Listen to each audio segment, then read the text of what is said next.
We're live. Hello, my name is Jamie J.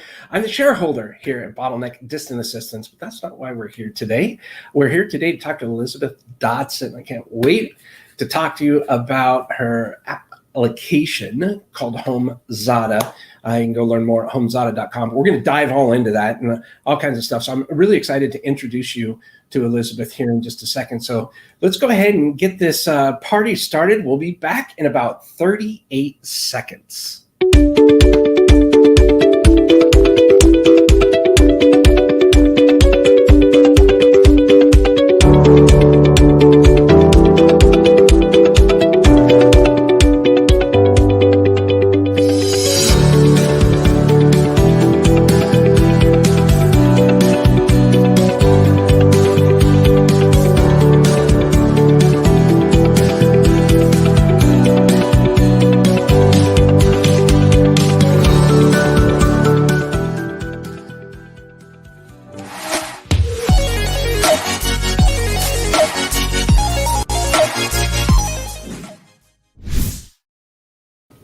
Hello, my name is Jamie J. I am the host of Live with Bottleneck, where we help stop the bottleneck in your business and soon to be in your life as well.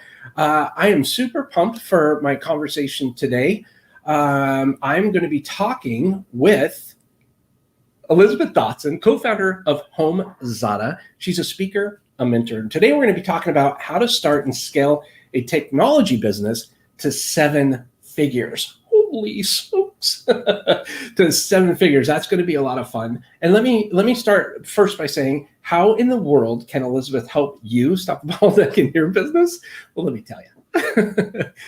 So Elizabeth Dodson, co-founder of HomeZada, is named as #1 female founder in FinTech worldwide by Quesnay in 2019, is the co-founder of HomeZada, a software that helps homeowners save time and money in managing their largest asset. Her goal is to help reduce the 33% of annual income that is being spent on your home by 10%. And she has over 20 years of tech experience focusing on B2B and B2C.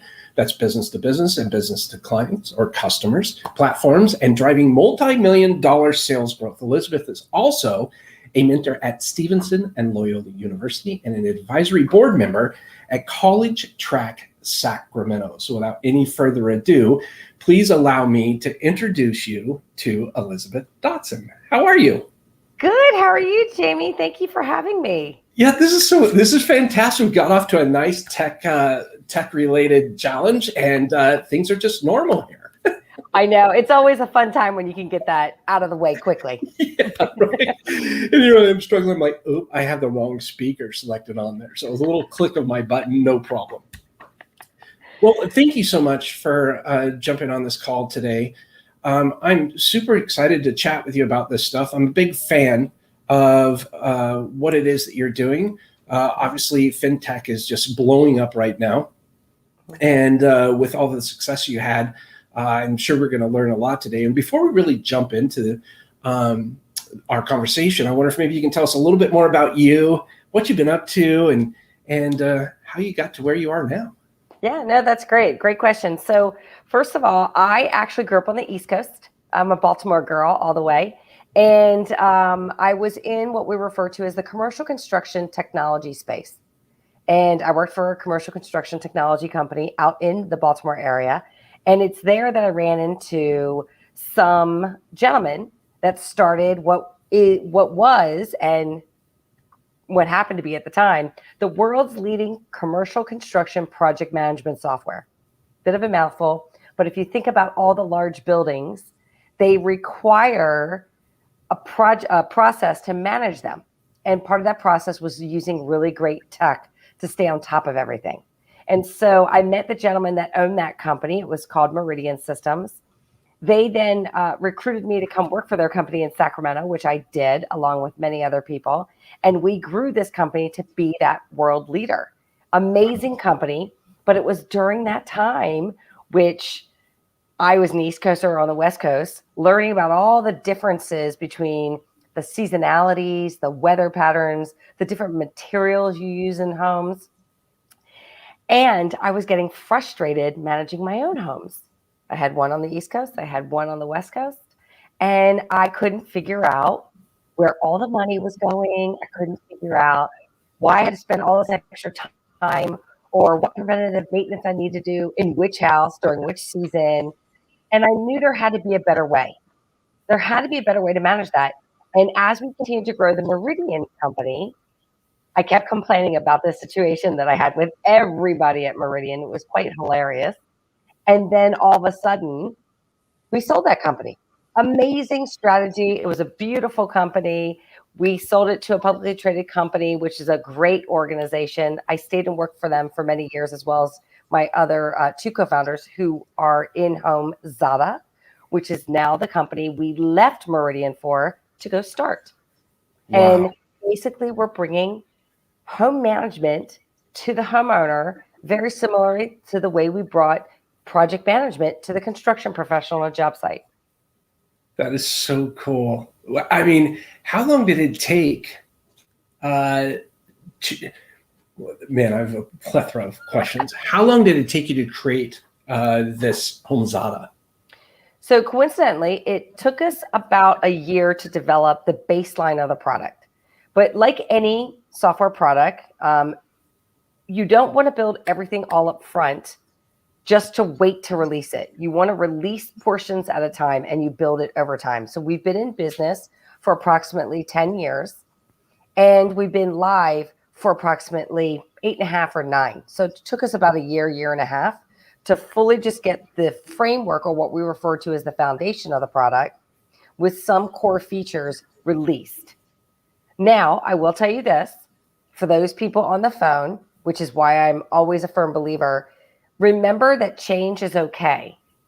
So when we initially built our product, we had a user interface that was fabulous, but it really wasn't conducive to who our audience ended up being.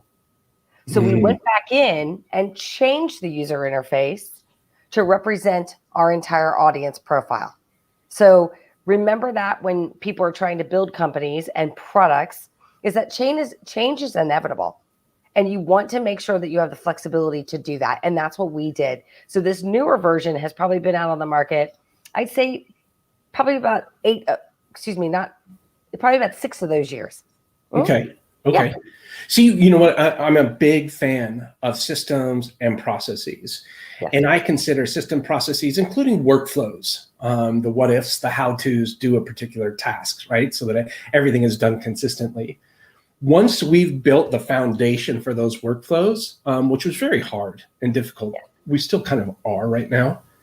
That's the beginning. And that's what I have to say to a lot of people that are building something. I totally agree with you, because once you build that foundation, now you identify the friction points as the business grows so that you can maybe make tweaks to those. But the biggest part of that is, like you said, it took a year and a half to build out that foundation, maybe 2 years. There's a lot of iterations that are going on there, I would assume, right? Like getting customer feedback or beta tester feedback, making the changes. You said something that was really important, how you had an interface, a UX, user experience. You had that at one point, and that's since been changed and modified based on identifying who that target market is, because you have to put something out there to figure out, okay, this is my market, or what I believe to be my market. And then you let the market kind of dictate where those challenges may lie so that you can tweak those to better position yourself for your target audience. Is that a correct assumption? Very correct assumption. And one of the things we will admit to as our team at HomeZada is that we got our initial market completely wrong. We thought they would be one set of individuals and they were completely something else. And we were actually quite surprised. But at the same time, once we started unpacking the value of HomeZada and what it provided, we started realizing this was actually a bit more obvious than we had anticipated.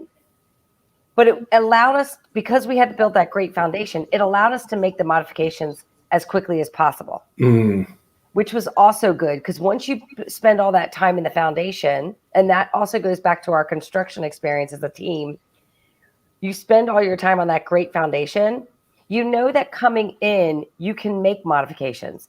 You can also make modifications not only to a subset of your customers, but you can start recognizing that you've got net new customers coming to you. So for instance, HomeZada is a digital home management platform for homeowners.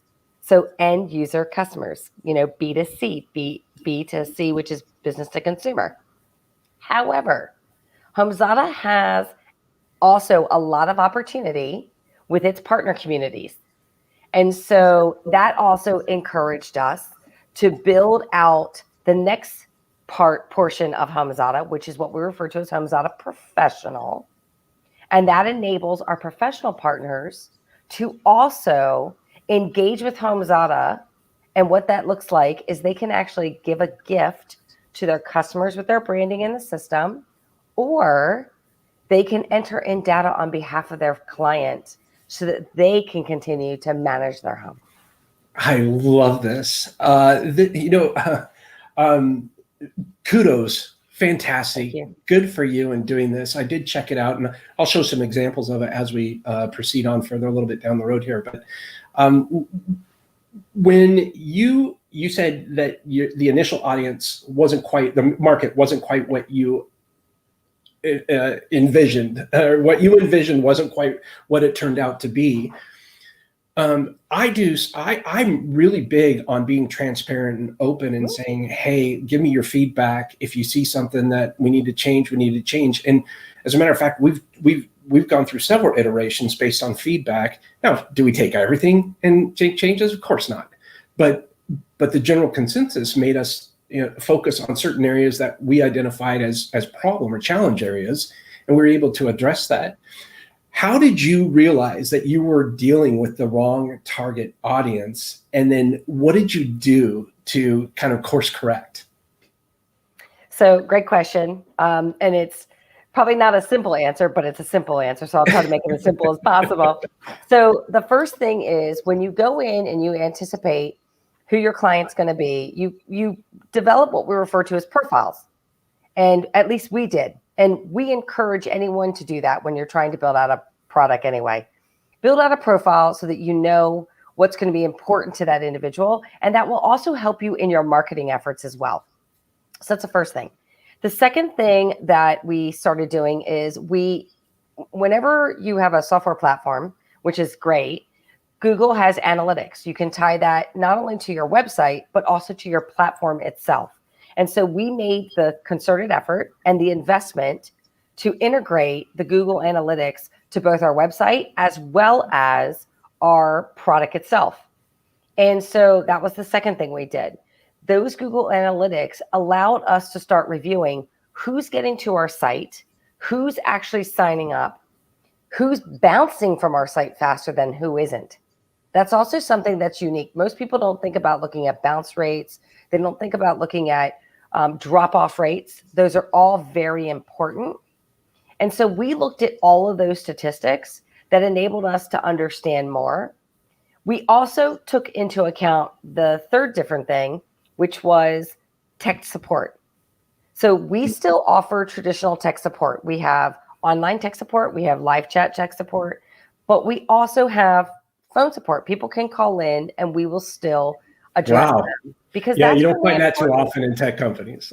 You don't. And that's really important because homeowners are different, and not one solitary home is exactly the same, nor are the people who live in those homes.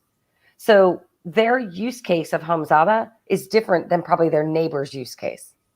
So we need to be there to help walk them through that process. And let's face it, home management is very complex. Our homes are a lot of parts and pieces. So by having that support, we were also able to see trends of what types of questions our homeowners were asking. We were able to see trends on why they were using HomeZada, and they tell us a lot too. Well, yeah, this is who I am. This is what I do for a living.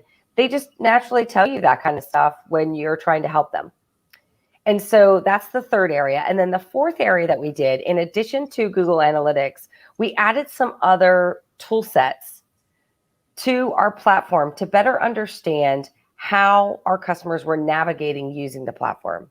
This was really important because if we see an area in our platform that has a lot of friction, or people are confused by it, or they don't know where to to go find that information, they will drop off. And we don't want them to drop off out of the platform. We want to help them understand how to manage the platform.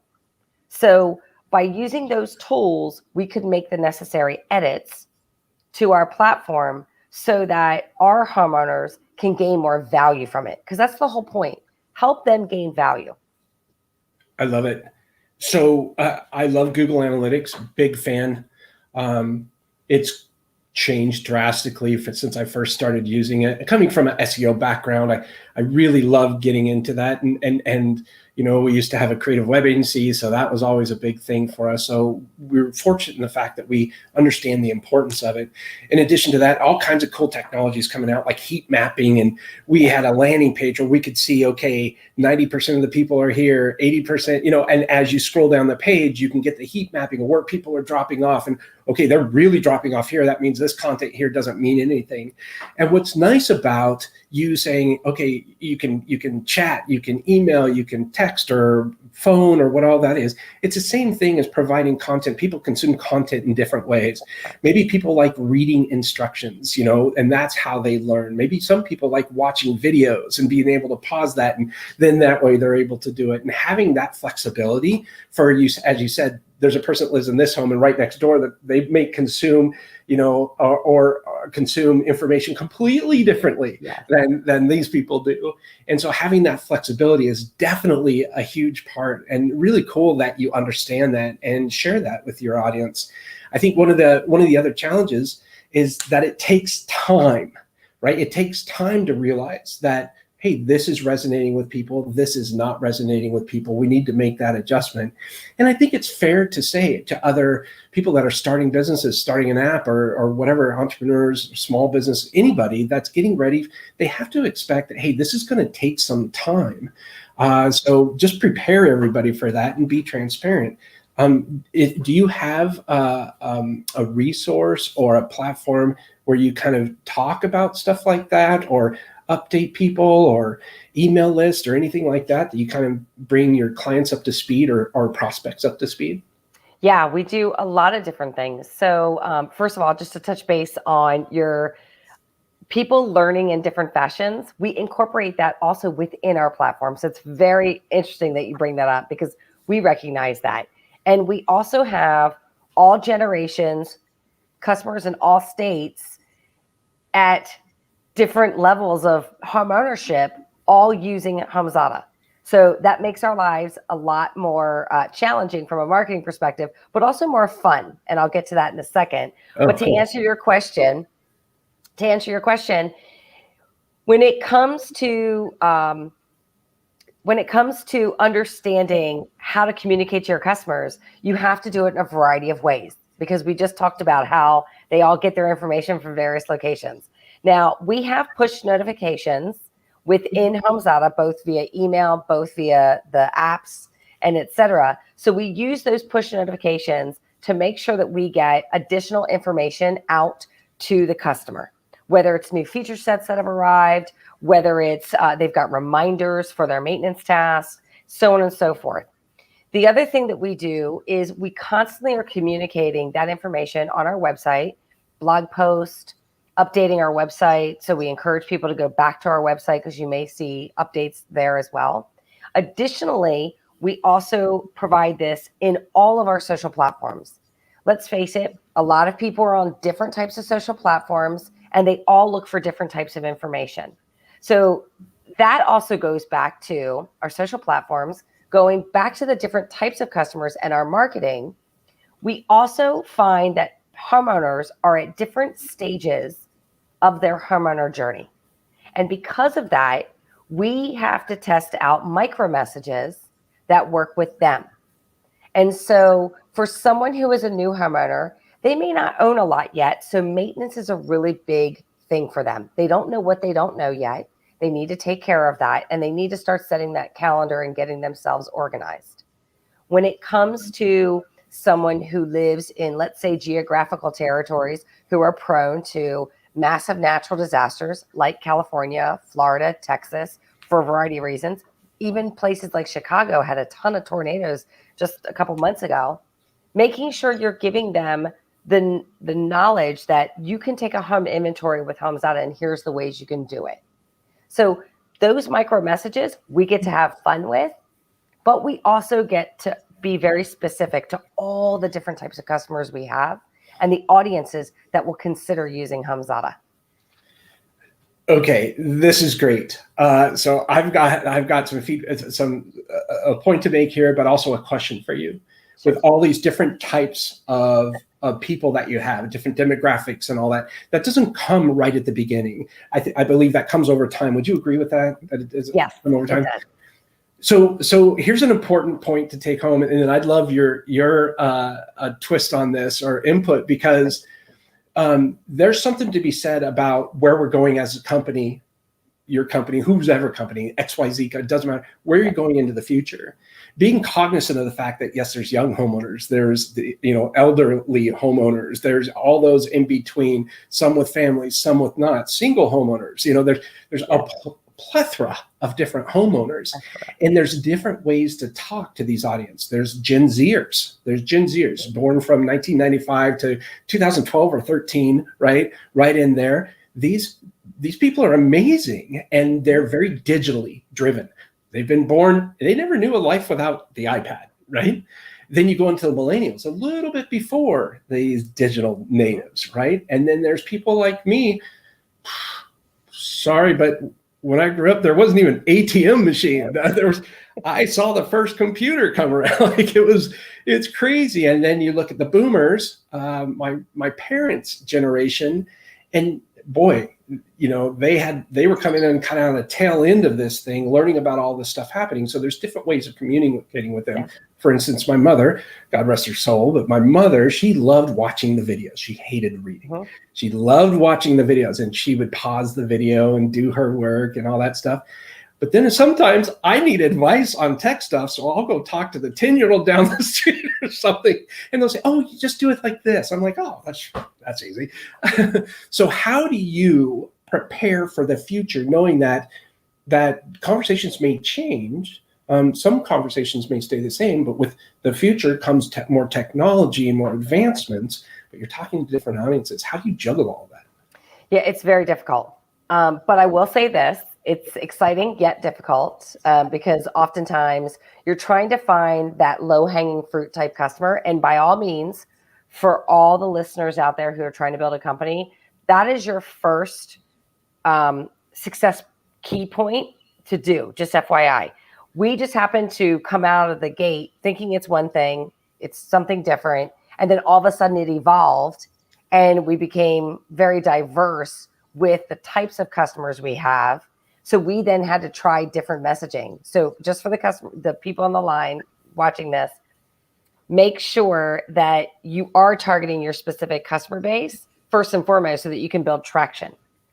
And so just that's a key point because you can quickly get distracted by all the different shiny objects out there.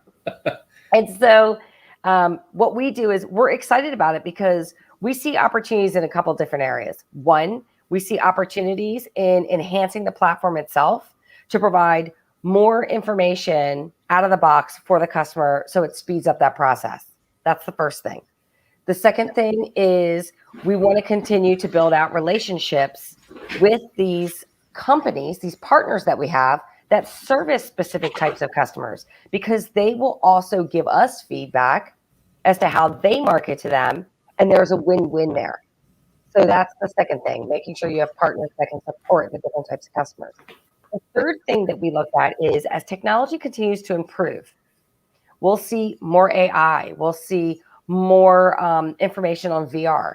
There is opportunity for HomeZada to play a role using these technologies to make things a lot easier to input data about your home so that you can know how to manage it more efficiently. So technology, working with your partners and continuing to update messaging to all your customers, those will be the three key areas for us as we continue to improve. That's fantastic. It's really nice knowing that you're cognizant of this. Some people get so trapped in the moment that they forget to kind of remind themselves, what is the vision? of this company? What do we aspire to do? And people oftentimes, in my opinion, confuse mission and vision. And I know I'm kind of maybe going in a different direction right now, but I think it's important based on what you just said. The vision is what you aspire to do, in my opinion, and the missions are the daily objectives we are trying to obtain in order to move forward and achieve that vision. And I'm saying it's not so much clarity. People say, oh, I have clarity. I think it's more along the lines of direction. I know where we want to get to, but I always like to say the example of there's a big mountain in front of you. You know on the other side of that mountain is your destination, and you know what direction to go in, but sometimes you have to veer to the left and right to miss the rocks or the trees or the water hazards or whatever it is. So you have direction, but you just don't have the clarity yet. And I like that as a subtle reminder of making sure that people understand the difference between vision and mission, because once you really apply vision to your operation, I guess personally and professionally, but once you apply that vision, that keeps you from getting in that hole of always, head down trench kind of mentality. Could you maybe elaborate on that a little bit? Yeah, so for us, I agree with you. One of the things that we are constantly focused on is not only our vision, but also our mission. And when we look at our vision at HomeZada, it's to really be the best platform out there for homeowners. That truly is a vision. And we want to bring all the products and services to homeowners so they can manage everything all in one place. Because a lot of people are getting app exhausted. They don't understand that their home is connected, and HomeZada is providing that tool for them. However, our mission is to really make it easier for homeowners to manage their house. It really is that simple. And we want to do it because if you're not managing your house properly, this literally is a matter of life and death. And let me give you an example. You can easily forget to perform preventative maintenance tasks. I feel like I've got alliteration going on there, but you can forget to perform preventative maintenance tasks. And with that, you can easily have problematic air in your house, which can cause a problem. You can easily have a fire start in your house just because you were unaware that you needed to clean out a dryer vent. Or you can have a lack of efficiency in your house because not cleaning out an air filter not only affects your air, but it also affects whether your HVAC equipment is going to operate properly. And that could actually end up costing you more money. But more importantly, if you are not changing out the batteries in your smoke detectors and your carbon monoxide detectors, this literally is a matter of life and death. This is really serious. So we want to be able to enable people to know that these tools are out there for you so that you no longer have to keep things in your brain. You no longer have to write things down on sticky notes and have them be lost somewhere. Our system will help remind you when those things need to get done, and they will do it ongoing. So it's recurring tasks, making sure that you're on top of everything. And that is our big mission, is to make it easier for homeowners, so that they can have more time for other things in their life, but at the same time, keep their home running efficiently, but also protect them from any loss or illness or anything else that could possibly happen. I love this. One thing you said in particular is it frees up your brain. Mm-hmm. Some people don't know what they don't know. So this is a really good tool to get them to get into that position to make sure they are being safe.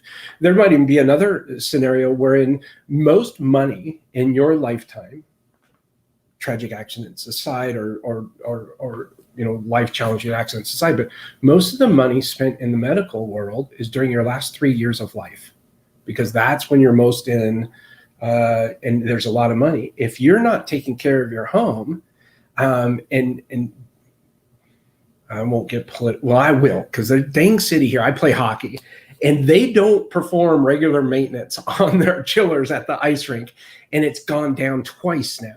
And they had to come up with an exorbitant amount of money to put in new chillers and get all that stuff going, right? Why not spend small incremental preventative maintenance money so that they don't have to worry about this big thing? Same thing with the house, I would think maybe. If you're maintaining it properly, so you take the clear out the dryer vent, well, maybe you don't have a fire. What happens if you have a fire? Your house is gone. these are life-changing things. And so in order to provide for a nice little nest egg, or for just the ease of mind, for, later on in life, you're setting yourself up for success on a personal level just through using this app. So I think it's a lot bigger even than most people might even understand. And I thank you for pointing that out, because I think it's a really good point. And I think it hits home for a lot of people who don't even realize this. Yes. Most people don't realize, but they think when you sell a home that it's all about market conditions. Now, that is true. Market conditions play a role. However, a well-maintained house is actually worth more. People can actually determine whether they're going to buy your house or not simply because they look at your gutters. If you didn't clean your gutters, why would you do anything else to maintain your house? And why should I buy your house? Or why should I offer you the money that you're asking because you haven't taken care of your house, or it's perceived that you didn't take care of your house? So I can attest even to my own personal use of HomeZada. My HVAC equipment, my hot water heaters, they are beyond their life cycle, knock on wood, but they are beyond their life cycle because I actually do take care of them. I have them checked regularly. I flush my hot water heater.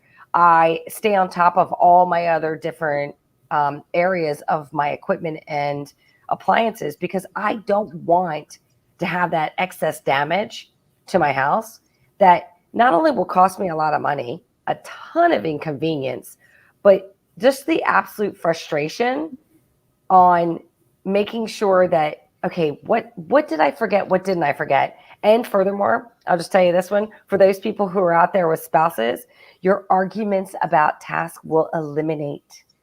HomeZada takes care of it. Saying, here, who's going to do it? Well, from your lips to hopefully not my wife's ears. She may hear this. I don't know, but I'm supposed to be doing those gutters, and I power washed them 2 years ago. They starting to get that green look on them again, and I haven't done it yet. So I got to jump on that. You do. But yeah, so HomeZada, I showed a little clip of your website earlier. What a fantastic tool. I think that's pretty awesome. Is this something that you partner with real estate agents on as well? We do. Yeah. Real estate agents, loan origination or loan brokers, insurance companies, agents, a variety of other industries like home builders, et cetera. And part of the reason is because a lot of these industries are looking to stay connected to their homeowners throughout that entire homeownership life cycle. And oftentimes those connections are via just pure email, or they are throwing a get together whenever we do get back together, or they may be, for instance, insurance and mortgage. It's literally sending you a bill. So stay connected in a really valuable way beyond that initial transaction. HomeZada helps them do that. Oh, and that becomes very, very beneficial to everybody. Oh my gosh. You get remembered more for that. That's fantastic. So what's next for you? Continuing to grow the company. Super excited, continuing to grow the company. We've got a lot of potential large partners out there that we're going to be working with, as well as our smaller partners that we continue to work with, which we get super excited about. We've got some new things that are going to be coming out in the product, which is always exciting. And then stay tuned. We'll have some new marketing activities that will be coming up. But it's a little early for me to let them out the bag, but I will make sure to let you know. Oh, that's fantastic. Yeah, that's exciting. So we're a little bit past what we said as far as timeline. So is there anything else you would like to add before we wrap, including how people may get in touch with you? Yes. So they can get in touch with me via LinkedIn. You have that. They can email me or our team at info@homezada.com. You can reach us at my phone number. I think it's also in there. And then by all means, visit us at www.homezada.com. And that's our website. You can find out all kinds of information. And by all means, for those of you who are homeowners out there, please sign up. You will find value in HomeZada, and we always appreciate feedback. Oh, that's fantastic. Thank you so much. Yeah, I'm going to go check that out. Now, is HomeZada for people that own their homes or for people that rent their homes, or is it just? Great question. So we market to homeowners only because there's 120 million homeowners in the United States and it's a big market. However, for those renters out there who may or may not understand this, if you are not documenting your information or your contents that you own inside whatever resident that you are renting, the likelihood of you getting reimbursed in case something terrible should happen is slim to none. Homeowners get a little bit of a break as it relates to our homeowners insurance. However, renters, it's a little bit more specific. So if I'm a renter, I would actually take a home inventory, especially because HomeZada's home inventory section is free. Oh, there you go. That's fantastic. What a great introduction into HomeZada. Anything else? No, I would say go visit HomeZada and ping me on LinkedIn and we'll all have a chat. Fantastic. Well, I'm going to go ahead and wrap up, but can you hold on one quick second and we'll be back in agreement, but I'll wrap up our conversation for today. All right. Hold on one second. Okay. So we've been talking with Elizabeth Dodson. And so I'm going to go ahead and pop those back up here. Go to HomeZada.com. Go to it right now if you want to. If you want to. We're in about, 2 minutes when we finish wrapping up here, and check it out. If you're a homeowner or a renter, go ahead and check it out and check it around. It's really cool. It's really intuitive. I just spent about a half hour on it before our call today and really enjoyed the process. It's laid out super well. Talk about user experience. It's very easy to navigate the website there. And that's a first sign of something that's a really good product. So go check that out today. I want to again thank you, Elizabeth Dodson, for joining the call today. We talked about how to start and scale a technology business in 7 figures, and we used HomeZada as an example as far as what they've done. We talked about how important it is to identify a market, a target audience, a profile, a consumer profile, customer profile, client profile, and then understand that may change over time. I think that's something that's really important because it takes time for a product and or a service to develop properly. And just a little fair warning, if you're doing this, just make sure that's something you're passionate about. So associate your vision with your passion, because here's the challenge. If you take 100% of a job role, which you would be as a leader, 30% of that is going to suck, right? And this is the stuff you just don't like. But know that the vision is what motivates you and what makes that role passionate for you so that you can enjoy it. At the end of this 30% stuff, you got 70% of stuff that you absolutely love doing. Enjoy the ride, enjoy the mission, enjoy the objectives that you want to obtain on a daily basis so that you can achieve that vision that you hold so tightly. And if your vision should change, if your mission should change, that's okay, but you learn by growing. So make sure you're passionate about what it is you're doing. Reach out to Elizabeth Dodson at HomeZada.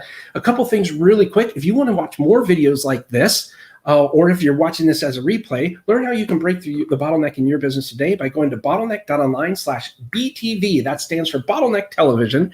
And you'll be able to see all kinds of videos like this. And August 31st, at the time of this recording, my new book, Quit Repeating Yourself, How Today's Leaders Are Using Systems and Processes to Grow Their Business the Right Way. Super excited after 9 months of working with the publisher. It's finally coming out August 31st. You can find that in bookstores. You can find it at Amazon. It'll be a lot of fun. Really quick, previously, if you missed my conversation with Rick Morgan, we talked about, is your business franchisable? If you're interested in possibly franchising your business, go ahead and check that out. And coming soon to your earbuds, I'm going to be talking with Mike Finger. He's the owner of Exit Oasis on Tuesday, August 24th, 2 p.m. Central, 3 p.m. Eastern. We're going to be talking about how giving away your work helps you sell your business. You might be thinking, what? But I'm telling you, this is going to be a great conversation. Thank you so very much for tuning in. And I'll leave you with one more thing. Don't forget to create your own ripple. We'll talk to you again soon.